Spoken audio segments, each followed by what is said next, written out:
Actualidad Radio, la información nunca sonó tan bien. Y para hablar de este tema tenemos con nosotros a Antonio Rodiles, director de la plataforma opositora cubano Estado de SATS. Lo tenemos además vía Zoom, así que si usted está conectado con nosotros a través de la página, de la aplicación o del canal YouTube, además de escucharlo, van a poderlo ver. Antonio, bienvenido. Agustín Acosta y Carlos Acosta le damos la bienvenida. Gracias por estar con nosotros. ¿Qué tal? ¿Qué tal? Buenas tardes. Un saludo también para ustedes y todos los seguidores del programa, ¿no? Claro que sí. ¿Cómo afecta, antes de la pregunta de cómo afecta, cómo ha interactuado USAID con la oposición cubana a lo largo de las décadas? Bueno, aquí yo creo que ha habido todo un proceso y un desenvolvimiento de todo esto. Recordemos también que de USAID se desgajaba NET también, el Instituto Republicano, NDI, o sea, otras instituciones también que tenían un impacto en el activismo y en grupos pro democracia. NET fundada principalmente de la mano de Ronald Reagan en los años 80. Pero ¿qué ha venido ocurriendo en los últimos tiempos? El propio secretario de Estado, Marco Rubio, en una entrevista, citaba que del 100% de los recursos que se destinaban a muchos proyectos, estaba llegando como promedio del orden de 12%. Bueno, lamentablemente en el caso Cuba, nosotros tenemos que decir que en muchos casos es menos de ese 12%, en algunos ni siquiera llega a un 1%. Y lo que mi experiencia es que se ha generado todo un enjambre de decenas y decenas de ONGs que terminan consumiendo gran parte de todos esos recursos. Déjame interrumpirte ahí porque esto es muy importante. Nos explicaba que no tiene nada que ver con USAID, pero es un caso similar.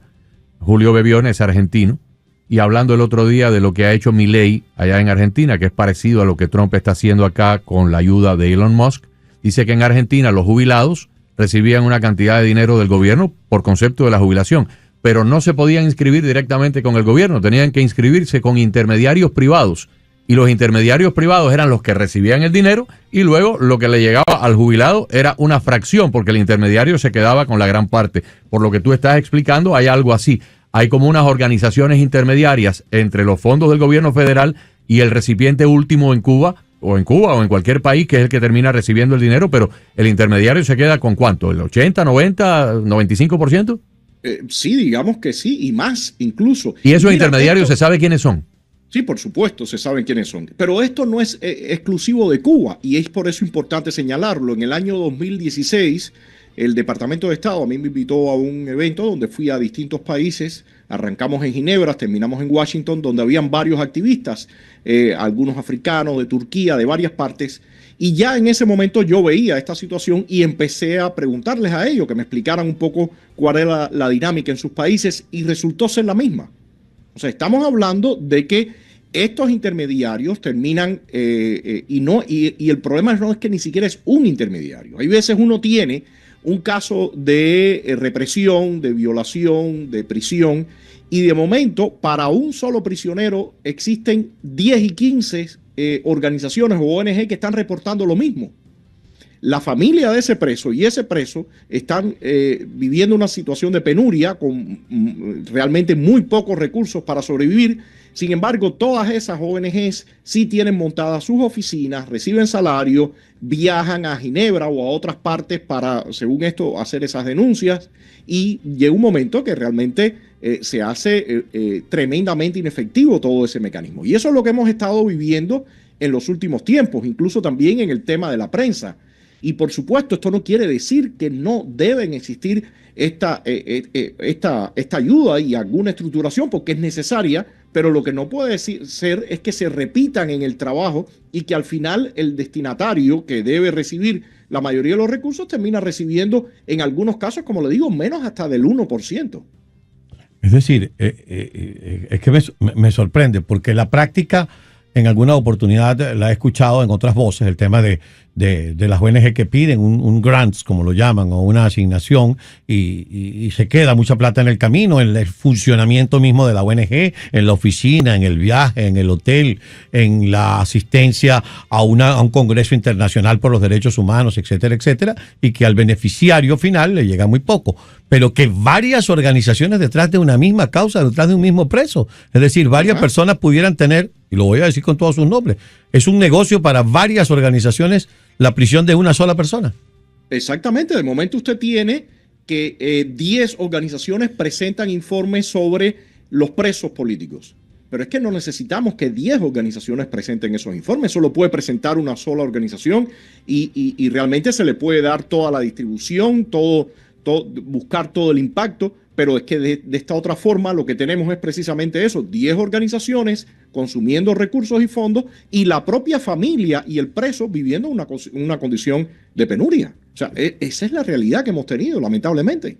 Voy a utilizar algunos números y por favor, como yo no soy un gran conocedor de la situación cubana, salí de Cuba, nunca más he regresado y no tengo allá contactos familiares, me aclaras y me dices si son correctos o no. Si hiciéramos una lista en este momento de las personas que de las filas de la oposición deberían recibir algún estipendio mensual, algún dinero en efectivo para poder vivir, porque allí les han negado trabajo, les han negado comida, ¿no? ¿Estaríamos hablando de que 1,000 personas en Cuba? ¿2,000?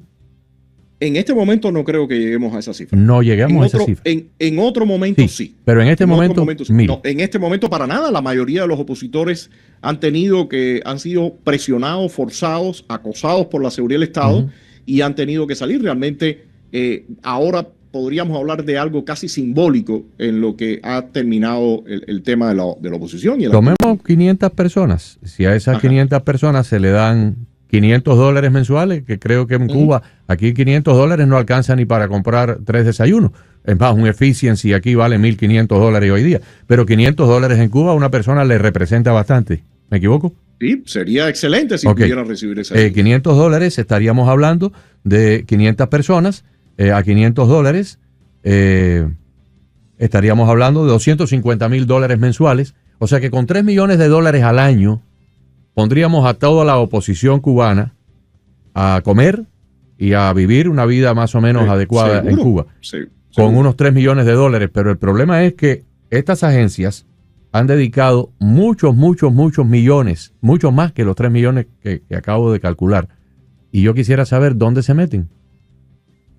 Porque para tener una organización fuera de Cuba, con todo un andamiaje burocrático, y uno se pregunta cuál es el resultado, qué beneficio tiene, qué se logra con eso, si no es más que malgastar un dinero que debería ir adentro de Cuba. Y hay otro elemento que ha ocurrido en los últimos tiempos, que fue la oposición, el activismo que durante muchos años se conocía acá, que el objetivo era distribución de información, por ejemplo, protestas en las calles, atención a los presos. En los últimos tiempos apareció la variante woke también en Cuba y creo que en uno de los programas que yo estuve con ustedes allá en el estudio yo hablaba de eso. La variante woke estuvo incentivando directamente todo esto que conocemos de ideología, de identidad grupal, la cuestión de género, la cuestión racial, todo eso. Si ustedes van y revisan los proyectos, cómo están declarados, muchos de los proyectos de NET o de otras de estas instituciones van a encontrar exactamente esas descripciones. O sea, de momento ya el activismo tenía que pasar por el wokismo. Y lamentablemente todo esto se ha intentado poner en la mesa de discusión. Incluso muchos medios conocidos como independientes se le ha propuesto debates sobre estos temas y lo que se ha hecho es poner de lado porque la justificación es que eso favorece al régimen, cuando realmente lo que tenemos es este deterioro tremendo de todo el movimiento opositor en la isla. Ha tenido que ver con imposiciones también de estas agendas que venían de estas agencias. Estas agencias, USAID, NET y demás, imponían esas agendas al interior de la isla. Yo no tengo conocimiento ni información de lo que pueda haber ocurrido, por ejemplo, del año 2000 para acá. Pero del año 2000 para atrás, yo te puedo garantizar que las grandes instituciones del exilio cubano funcionaban con fondos propios. Por ejemplo, la Fundación Nacional Cubano-Americana, que organizaron un grupo de millonarios cubanos, encabezados por Jorge Mascanosa, el doctor Alberto Hernández,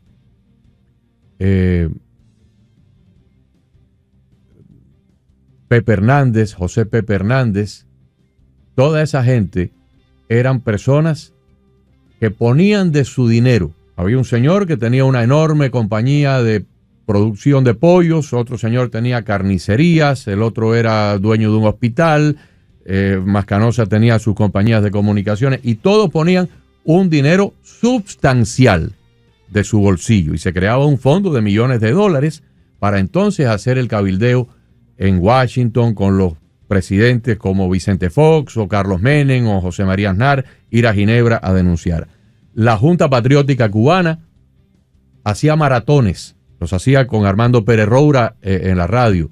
Los hermanos al rescate de José Basulto hacían maratones de recaudación de fondos y la gente llamaba y daban $5, $10, $15 y se recogía un fondo para que estas personas tuvieran para la gasolina de los aviones o para ir a Ginebra a denunciar cuando había una convocatoria de la Comisión de Derechos Humanos. Hasta ese momento, de Washington, esta gente no recibían ningún dinero. El grupo encabezado por Remedio Díaz Oliver, su esposo Fausto, Víctor Benítez, Gos Machado, Mauricio Claver Carón y Leopoldo Fernández, no Tres Patines, sino el otro Leopoldo Fernández que vendió la compañía de pizzas en España. Esa gente ponía mucho billete de su propio dinero, de su propio capital personal, para sufragar el PAC de Cuba Free Cuba, algo así se llamaba el PAC. Hasta ese momento, esta gente no recibían dinero del gobierno de los Estados Unidos. Ahora yo me desconecté más o menos de este mundo y yo no sé lo que ha pasado en los últimos 15 o 20 años. A lo mejor hay un montón de organizaciones nuevas que reciban dinero del gobierno federal y de USAID, pero en el pasado el exilio cubano se autosufragaba y cuando la gente iba a Ginebra a protestar se pagaban el viaje de su propio bolsillo.